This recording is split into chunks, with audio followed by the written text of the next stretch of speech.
Welcome to the Raise Your Energy podcast. My name is Linda Lange and I'm your host and energy expert. Do you lack motivation? Do you sometimes have some motivation, but then you kind of lose it? It just fizzles out. And you don't really know how to get it back once it's gone, but you really believe that you need it to get going? Today, I'm going to shine a light on motivation, on the myth of motivation, and how you can actually create it on demand. So let's begin.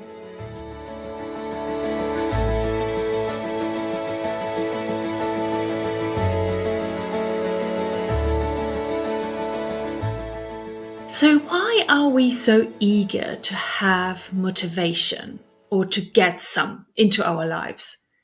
We are searching for motivation to change a habit, to start a project, or to complete a project. We want to change our health. We want to change our career. We want to change our body. There are so many reasons in our lives where motivation is really helpful to get ourselves started or for us to keep going in something. But we all struggle with motivation to create it, to find it, to keep it, or to recreate it. Motivation is really elusive to us. We don't know how to create it in the first place.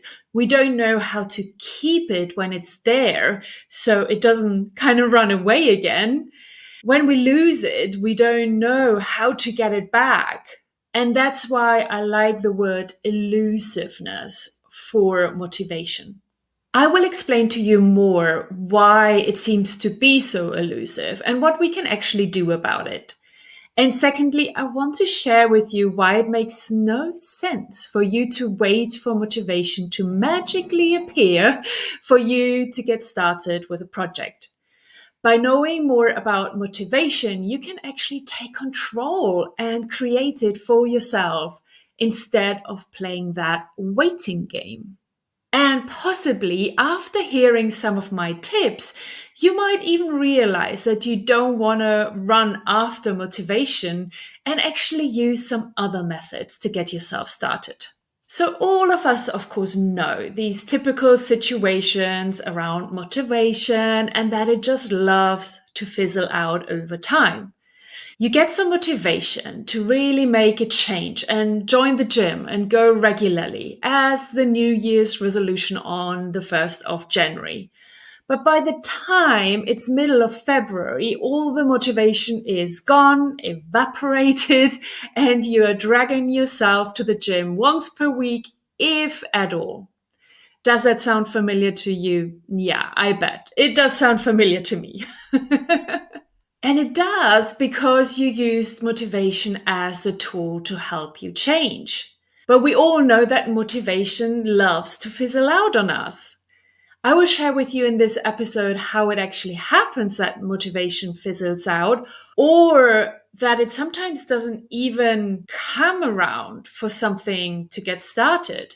But then I give you as well other tools that work better than motivation to get yourself started on a habit that you want to create, the change that you really want to make, or the dream that you want to finally fulfill. So let's look first of all at some beliefs that people have around motivation. Some people think that they are just lacking motivation. It's part of their personality that they have less motivation available to them than, for example, other people. So they look at other people around them that begin their projects or change their habits, and they think, I'm just not motivated like her. Oh, wow, he has so much more motivation available to him than me. And with that, these people leave it at that. They accept it, they surrender, and they never get started in the first place, right? The other misbelief around motivation is that we just don't have any control over it, that it's there or it's not. And there is just nothing that we can do about it. And if we believe that motivation is something we aren't in control of, then we are at the effect of random motivation showing up or not showing up. Of course, that makes complete sense. And then on the other side of the spectrum is that we can think we need to create motivation by force. If we cannot force motivation to be there, we cannot keep going, or we can't even get started with something. There has to always be motivation for us to be able to create something. And that is just a belief. And I'm sure you can actually see of how it can hinder us to have a belief, because it means that we just don't get started with things that we actually want to create just because there is, at this moment in time, no motivation around. Ultimately, if we don't know the formula on how to actually create motivation or when it is best created, we never get to fully leverage its power. And of course, that's going to change now. So how is motivation actually created? There are a few ingredients that need to be in place for motivation to be created or appear. The first ingredient is desire. If you have no desire to do something, to achieve something, to obtain or create it, then you won't come up with the motivation for it. For example, if you want to get yourself to start studying for something, it needs to have a desired outcome. For example, if you want to become a doctor, it means you need to study medicine, right? For years, even to become a doctor. So your desire is to become a doctor, and that desire gives you the motivation to go to university for years. But let's say you try to convince yourself to go 2 to 3 times per week to the gym. Maybe because everybody's doing it, or you thought, well, I better do it now. But really, truly, you have no desire to do it. You actually don't even have a desire to be fit or trained for something in particular. You have no desire to be more healthy because you're all right how you are. You have no desire to lose weight or any other reason that is out there for you to go to the gym. So how would you ever have any motivation to go and visit that gym 2 to 3 times per week over a long period of time? You wouldn't, right? So you see that motivation cannot be created if there is no desire. And now the fun fact is, that's why it's so hard to create motivation around something someone else wants you to do, like your parents, your partner, your boss. If you don't have your own desire, there is not going to be motivation accessible to you. The second ingredient is that you need to strike a balance between something being impossible on the one side or not interesting or demanding enough for you to actually get started. So on the one side, we have the impossibility. If you believe consciously or unconsciously that something is impossible for you, you won't be able to create motivation easily or at all. On the other side, if something is not demanding enough or it is too easy to do, it won't really spark motivation either. So it's about making a goal, task, or habit possible for you and demanding or interesting enough. Let me give you an example. Let's say you create beautiful art for yourself and you're considering selling it online. Let's say you plan to sell each piece of art that you have for $1,000 right from the start. But deep down, you don't believe that anybody is going to pay that price, and therefore nobody's going to buy your art. And you might not even be aware of this belief.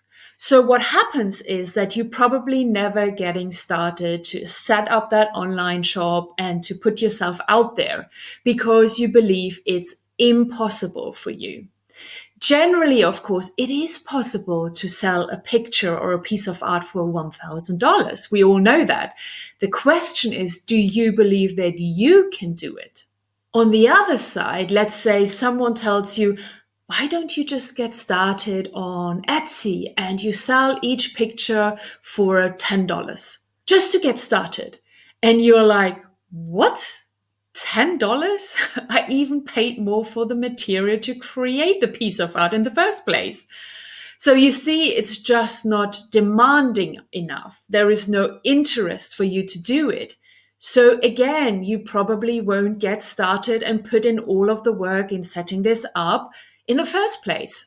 So it's about finding the right balance to be able to create the motivation of doing something. In this case, you would want to find the balance in the price you ask for maybe just your first few paintings. Would it maybe be $150 or $250? Because that's something you can believe in and you believe that you can actually sell it for that. So you can create the motivation to actually get started and put your work online. You see, it's all about creating a really good cocktail, mixing a cocktail of desire, possibility, and interest, aka payoff. Okay, so let's move on to the tips that I promised you at the beginning of the episode. The episode name gives away that I don't want you to wait around for motivation to help you get started. So let's talk more about that. Why do I say not to wait for motivation to get started? I'm saying this because the best way to create motivation for you is to get started even without motivation being around. By getting started and seeing the first results, you create motivation on demand, on purpose. You build up momentum to keep going. And this momentum that is made up of motivation helps you to keep going. So really, you're creating motivation most easily by actually taking action instead of first having the motivation for you to get started with the action. Motivation will actually come to you with taking the first steps of action, and particularly when you see the first results. Even the tiniest amount of results will give you proof that what you're doing is working, and suddenly you literally have this motivation to keep going. Makes sense to you, right? So the next tip that I have for you to get yourself started with something is to add pleasure to the action step, to the process. How can you make taking the action more pleasurable for yourself? Let's say you want to repaint your whole house, and the idea of all of that is daunting. I can understand that. So start with one room and make the experience as fun as possible. For example, play your favorite music while you're painting. Or maybe while you're using the brush, you can chat with your bestie on the phone, or you can listen to a really good podcast episode. What I actually do is if I have to do, for example, some admin work that is really easy to do, but you just don't want to do it, or I just don't want to do it. What I do is while I do that admin work, I watch a TV show that I like at that time. I don't need a lot of concentration for that admin work. So most of the time, I will concentrate on the admin work. And at the end of the work, I mostly have not even realized what happened in that TV show. But that's not really the point. I just made the activity of doing the admin work a little bit more fun with having the TV show running at the same time. So that's how I get around to actually doing my admin work. So the last tip that I have for you is something I'm doing now for a couple of months already. And it really helps me to create great habits and motivation to keep going with certain things and creating that momentum as well. I keep daily track of things that feel good to have done. So what does that mean? There are lots of things that feel good to do, like having pizza every single evening for dinner, or watching the whole day my most favorite TV shows on Netflix. These kinds of activities feel good to do in that moment, but afterwards, not so much anymore. So in comparison, some activities might not be so fun to do in the moment, but you feel really good afterwards for having done it. So I started keeping a list each day of the things that I have done that feel good to have done. For me, these are meditating, doing a yoga session, breath work, or journaling or studying, so coursework. It could be admin work, like I said, like tax returns or meeting with an insurance person or garden work, and so on and so on. Sometimes I even note down social events which I actually wanted to cancel last minute and just stay at home. Everything where my monkey mind can come up with better things to do, but then I overcome that part of my mind and I do it anyway. And I know it's good for me and it feels good to have done. So it's kind of like a belated gratification that you get out of it. So the more I keep track of all of these activities throughout my day, the more I actually do of them. Sometimes if I just have like one or two or three at the end of the day on my list, I actually think about it. Okay, what else can I do to add it to my list? So I literally go in competition with myself to do as many as possible, but at the same time, I keep it as well real. So I don't overdo it. I find it really beautiful and it's a great habit creator. Okay, let's summarize what I've shared with you today. If you want to create motivation, you want to mix that cocktail of desire, making it possible for yourself, and still interesting enough to actually get started. And the best way to create motivation and to build momentum is to get started even without it and create it then as you go along, especially when you see the first results happening. A great way to get started with something is to add as well pleasure to the action steps or the process, so you make it more fun. And to build good habits into your life, you can use that daily tracking of all the things that feel good to have done. Make a competition with yourself of how many you can do in a week and celebrate and reward yourself as well. Okay, that's all I have for you today on the topic of motivation. Let me know if this was helpful or what you think about it. Connect with me via Instagram, Facebook, or YouTube, as I would love to hear from you what you think about motivation and if you're struggling with it. Maybe after this episode, you're not struggling with it anymore, so let me know about it. I really hope that this has given you lots of insights and aha moments around motivation and why it can be so elusive. And now you know how to create it, you can take control, you can take charge, and you can create it on demand. Thank you so much for watching this video today. Leave me a thumbs up if you liked it and make sure that you subscribe as well. And with that, I love you and leave you. Talk soon and bye-bye.